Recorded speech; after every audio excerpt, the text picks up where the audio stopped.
my youngest one, who was born here, was very passionate about the news today because she was the one who actually turned the TV on today, and she found out and she said, "Mom, Pinochet has died," and we knew that he was sick. And I said, "Oh no, it's not possible." So I went into a shock and I started crying, and she said, "Mom, you should be happy." And I said, "Actually, I'm not." And she said, "But how come you cannot be happy? Today is supposed to be the happiest day of your life." I said, "Because this guy has left this world without any punishment." And when I think about probably the only taste of punishment that he had is when he stayed in London under house arrest. That was the only taste of punishment. The rest, nothing happened. All our families were broken. So I don't think it's fair that he just died in peace in the hospital. You know, that's what I said today. It's a bittersweet day for us. Remember when we stopped the street when with our caravan of cars, sometimes walking? It was a good fight. We should feel very proud of that. You have to respect and appreciate people who fought for justice at home and then faced a devastating coup, come to another country altogether and pick up where they left off, fighting for social justice, fighting for peace, fighting for the rights of workers and for women. This is an amazing thing, and the contributions that those people have made have helped change our society and our city and our province for the better, and have contributed to the fact that we now have representation within the legislature that can speak out and work on behalf of those people.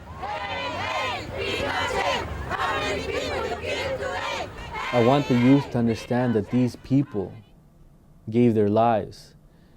Giving your life to the development or to an ideology that benefits all of humanity is not something that you do one day or 2 days or for a year. Right? It's something that you do for your whole life. It's a way you live. Because if we want socialism to be real, if we want a progressive world, if we want a better world to come about, then we need to live it in our own lives first. And I would like to thank all those people who gave their lives to the struggle. Bounce to this, the American dream looks like a nightmare to me, a nightmare to many people, billions actually, because each brick has been laid with slavery and only benefits a certain plutocracy, imperial hegemony in the Western Hemisphere. So far from God, and the devil so near. Why must so many feel the wrath of the Joint Chiefs of Staff, treating self-determined governments like naughty children? And the global South has never been the beneficiary, cause the pimps that make the policies, they got stakes in the companies that profit from the pain of the people.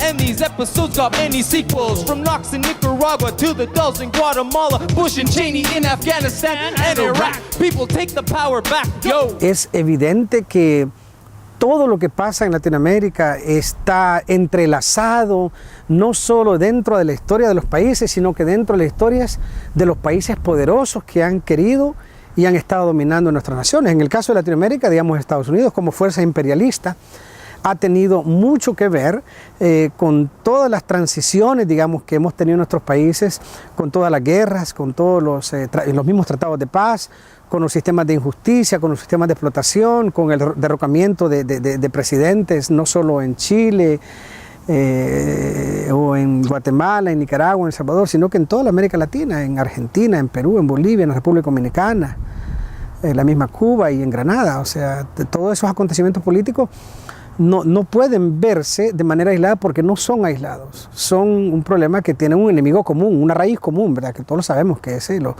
los países poderosos, en este caso el imperialismo norteamericano. Esa es la vida, digamos, del imperialismo norteamericano, manchado, digamos, su mano de sangre del pueblo. That happened in Chile, it happened in Argentina, it happened in Uruguay. You know, it's happening in Guantanamo, for example. It happened in these blackout prisons or black cells or whatever they're called, you know, in Eastern Europe and parts of the Middle East.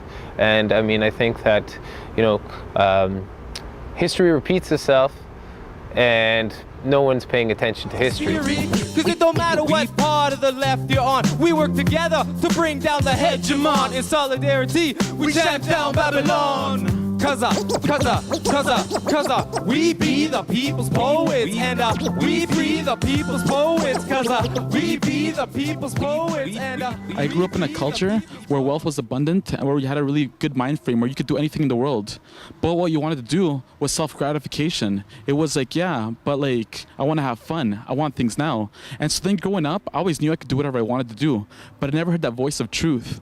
I felt like really lied to. And so when I found out about like, I connected the fact that I'm a refugee with what's going on right now and my education. All of a sudden, it's like my eyes opened and I saw the suffering of the world. And I'm like, yo, man, I'm going to speak on that and I'm going to tell people in the most powerful way possible. Ahí está, digamos, la evidencia posterior. Hace pocos años atrás fueron desclasificados los documentos de la CIA y ahí de nuevo reconocen algo que todos sabíamos en Chile, de que el imperialismo, la CIA, puso, y el Pentágono, puso plata, puso militares, puso gente, digamos, a trabajar en Chile para poder derrocar a Allende. For those of us who grow up in Canada, a very peaceful country, prosperous for most of us, questions of human rights are not ones that we think about a lot, but for the Chilean community, those were issues that were very prominent. Many of them had experienced abuses themselves firsthand, or knew family members who disappeared or were imprisoned or tortured or worse. So they were people who, I think, helped raise the Canadian consciousness about the importance of issues like human rights and social justice. And I think Canada owes the Chilean community a debt of gratitude for their contribution in that sense. Nuestros países ha dado, abierto camino a luchas populares con grandes sacrificios, a veces con pérdida de vidas, con resistencia frente a la tortura, con toda la situación que significan los desaparecidos. Pero cuando en mi generación se hace un balance de todo eso, se siente que la pena ha sido grande, pero todo valió la pena. How the hell can we rest? Cause it's not free press when it's owned by the billionaires. The market's not free when it's run by the oligarchy. Where's the truth in this reality? When the rich hide their crimes against humanity, and there's no need for revealing this global glass ceiling that started with the fiend when they came from overseas, not bringing any peace, just guns and disease. Cause these nations were built on capitalist tendencies, on the backs, many backs of slavery. And on Thanksgiving, yeah, you won't be finding me serving pumpkin pie or eating turkey. I'm not celebrating centuries of colonial occupation and continued domination. What about the First Nations across the continents? Cause the governments be treating them like they don't exist. Cause we're all American, we should act like neighbors. We share our bread and we share the water. We share the land cause everyone on this earth deserves dignity from the time of birth. Your lifestyle here created refugees, so we won't ask please, and we ain't begging. We here to teach you a lesson. Justicia para el pueblo, that's why we rebel, y'all. We stand tall, we bring on the brawl. For real, that's the deal, cause I'm the third world, breaking down your door. Not here for charities, but to throw you to the floor and say, hell nah. My people are dying, we trying to be peaceful, but your people are lying. You don't wanna make this world a better place, cause you're too caught up in your mother tucker rat race. Keep your warm-hearted knife in the back embrace. History belongs to the people, y'all, and the truth is we'll defeat all. Comrades, stand tall to the call. This is for the poor and hungry behind the economic apartheid wall. Another world is possible. Another world is possible. Another world is possible. Another world is possible. Another world is possible.